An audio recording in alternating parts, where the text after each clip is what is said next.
One time, after the time of our before-time ancestors, when the Spanish ruled Guam, there lived in Agana a proud family.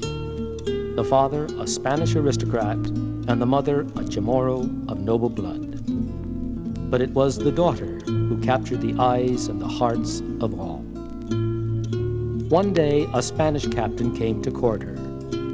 When the girl shyly curtsied before him, he became more entranced by her humble and natural manner and asked her father for her hand. Pleased with such a fine match, the father ordered the girl to marry the Spanish captain. The girl's eyes cast downward, reflecting a heavy heart, for she felt no love for the captain. Silently, she left the room and wandered along the seashore. And as the sea encounters the sand, so the girl encountered a young Chamoru boy lost in his solitude. Together they explored their intimate thoughts.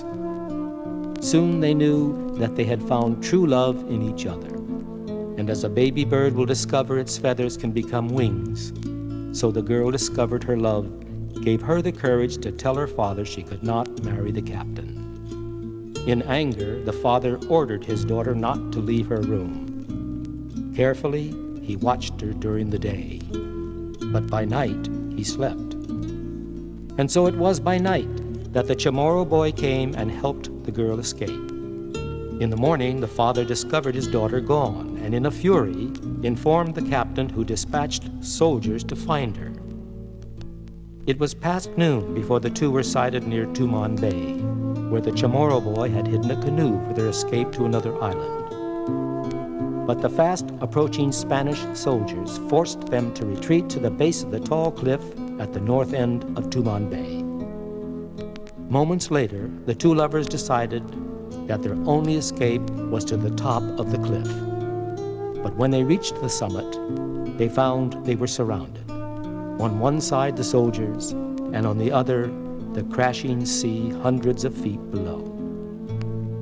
Trapped and with no retreat, they stood on the edge of the precipice and tied their long hair together in a lover's knot. Then, hand in hand, they leaped down the long, steep cliff into the eternal embrace of the ever-sounding sea. From that moment on, the cliff was known as Punta dos Amantes, the peak of the two lovers. If ever you visit Punta dos Amantes, look out across the ocean and down the sheer cliff into Tumon Bay, and be still, and listen for the sound of the ever-sounding sea, for it knows well the rhapsody for the two lovers who understood that true love comes only from the entwining of two souls.